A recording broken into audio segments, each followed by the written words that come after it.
పగలు ఆడే ఆటలు అత్త కోడళ్ళ కొట్లాటలు సదిరి చెప్పలేని మగని తిప్పలే తిప్పలు రచ్చబండ మీద ఆటలు సాయబండి కాడ మాటలు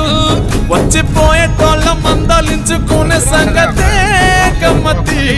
కట్ట పుట్టలల్ల కూర తక్కులు సుట్ట పట్టలల్ల వేడి కట్టలు చేతనైన సాయం చేసే మనుషులు మావి పూత కాసినట్టే మనసులు